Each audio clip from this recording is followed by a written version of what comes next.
Teams work more effectively when their opinions, ideas, and mistakes are valued as opportunities.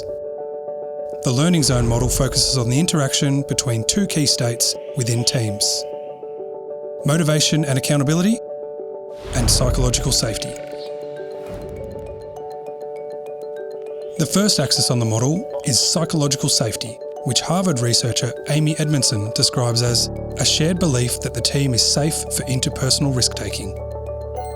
Individuals feel open to asking questions, admitting errors, seeking help, and challenging norms, without fear of ridicule or being ignored.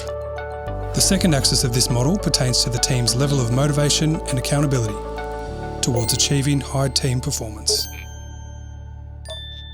Within this model, Edmonson describes 4 quadrants teams fall into. Let's unpack them. A team sits in the comfort zone when psychological safety is high, but motivation and accountability is low. People are not challenged or held to account, and they typically become bored and less driven. The anxiety zone involves high accountability but low psychological safety. When a person fears communicating with their team because they may be ridiculed, ignored, or punished, problems won't be raised or addressed. This limits the opportunity for the greatest possible success.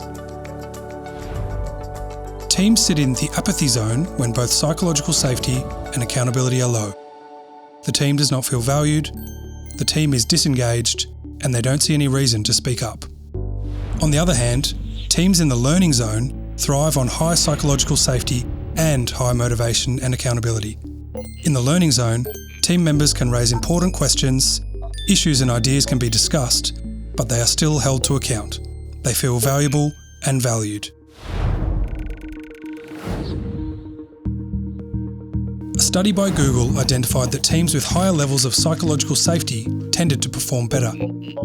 Creating a learning zone environment promotes a sense of belonging, personal development, and full contribution, while minimising avoidable failures.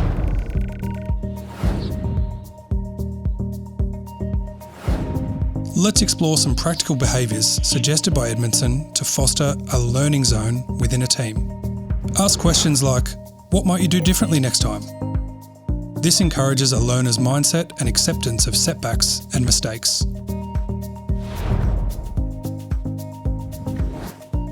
Share your own mistakes and struggles to foster a culture of openness and understanding.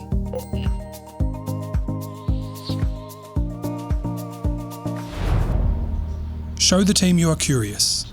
Prioritising understanding and learning helps others to adopt the same behaviours. Demonstrate that you prioritise the team's interests over your own. This will nurture psychological safety.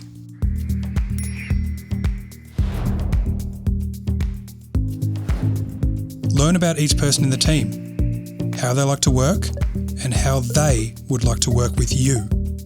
This helps you to create an environment of belonging matched to your team's work preferences.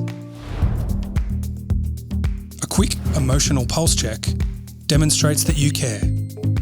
Helping people see that it is okay to experience a full range of emotions allows open and honest discussions, while providing insights which allow you to adjust conversations accordingly.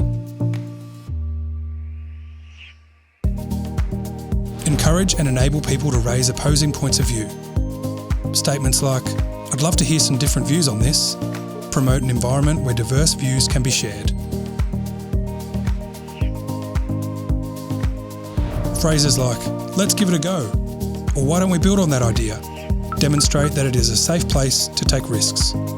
Keeping your team in the learning zone takes time and ongoing effort, but will foster an optimal learning environment, boosting knowledge exchange and collaboration. You'll notice that team members are more willing to ask questions, contribute ideas, and challenge the status quo for the betterment of the team.